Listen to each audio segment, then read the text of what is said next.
Hello and welcome to Scrapping on the Fly.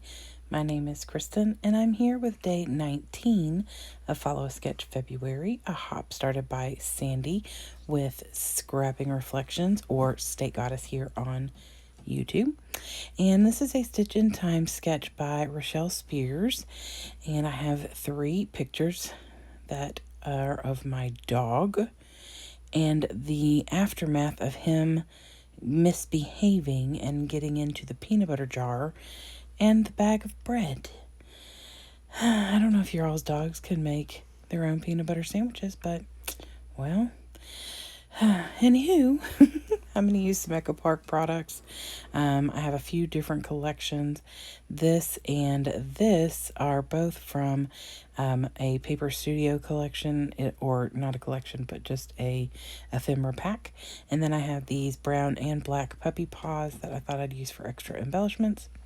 And this is from the Bark collection, but I also have Love My Dog and I Love My Dog, and another one that's just similar to it. It's like I Love My Dog and just My Dog and Love My Dog. So I have ephemera and stickers from all 3 of those collections, and I have 4 of the Bark sticker sheets. So I'm hoping to use up some of these papers and get some layers in here. So I have my papers, my embellishments, and my pictures, and of course this sketch. So let's see how this goes. So first things first, I am using a 12 by 12 black sheet of paper. It is just cardstock from Hobby Lobby. And I apologize, I am working lower down. I am usually super OCD about being in frame, and obviously I was not. And now that I'm looking at it, I think that braiding strip is a smidge crooked. That's what you get for scrapbooking at 1 o'clock. I got the second wind at about 11:30 at night and decided that I was not tired and wanted to get some more stuff done. So here I am at 2:30 recording the voiceover for this layout. After I finished this one, I did a design team layout, and when I couldn't come up with the proper name or title for it, I realized that I was tired. So I am now snuggled in, and this is how I do my relaxation. So I do whatever voiceover I need to do, as long as I'm not too tired, because I have dozed off in the middle of a voiceover once before and don't plan on doing that again.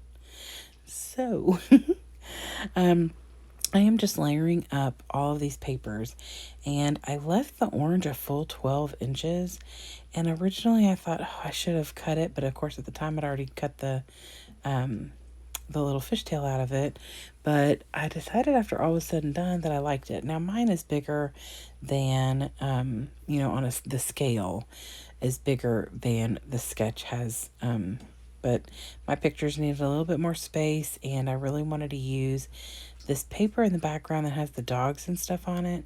I didn't want it to be buried. So that one that's in the very back with the diamonds, I didn't mind that was just peeking out here and there. But I wanted the one with the dogs for you to actually see the dogs.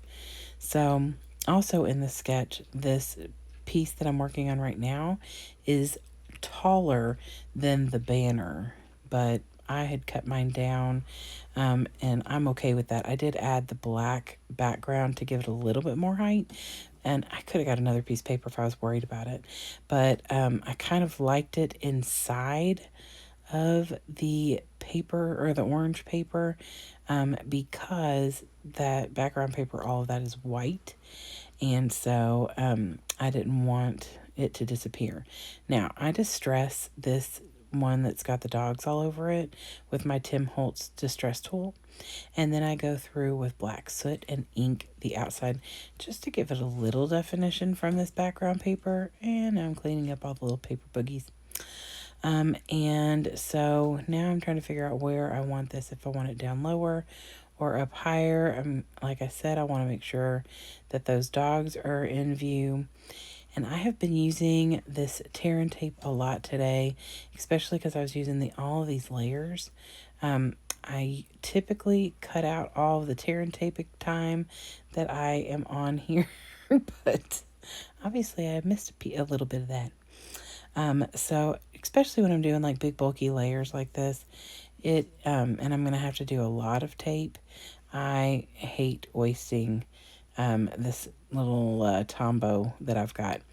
I don't know if I'll buy more of it. It seems to be working fine, but I'm trying to do the cost comparison with the Scotch tape runner that I have, and the refills for that, and how long it is, like how much of it there is. And so I'm trying to figure all of that out.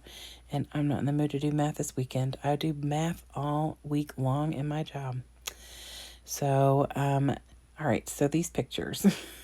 My dog, bless his heart, has always been a chewer and got into things. And so when we lived in our house, he had his own room in the basement and was also mostly an outside dog. So he didn't just roam free in our home. He typically was just in the basement and outside, the huge backyard that was fenced in. So he has not had the ability to just kind of roam whenever and wherever he wants. So when we moved in the summer to the apartment where we are, he has free roam in like the living room, the hallway, the dining room. When we are home, usually my bedroom door is open because that's where my scrappy space is, and he hangs out in here with me. He's literally staring at me, trying to figure out why I'm talking about him. My son's bedroom is usually closed, and the bathroom is closed because he will get into everything. And my son finally put the gate up in our kitchen so that he can't get into the kitchen because, he's been doing fine and hasn't really been getting into stuff. But all of a sudden, the last month or so, I keep finding him chewing up things. And it's not things, for the most part, it's not stuff that's not food. Other than my dumbbells, I have little small, like 2 and 3 pound dumbbells, and he likes the rubber on them, I guess, because he found them and started chewing on them. Nut. Anyway, so I was in my scrappy space and I was creating, I'm sure, a masterpiece.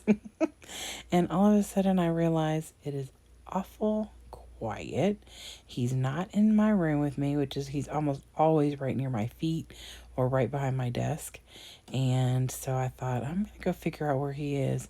He was in the living room. He had gotten this jar of peanut butter off of the table, got the lid off without barely breaking it, and was digging wholeheartedly into the peanut butter jar.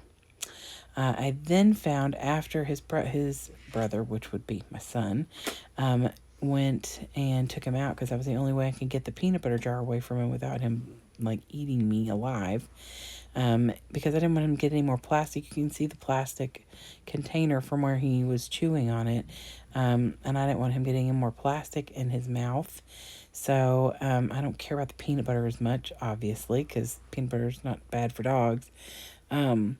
But my kiddo took him outside so I could take care of getting the peanut butter jar away from him. And then I turned around and found the chewed up plastic from what was left of our bag of bread.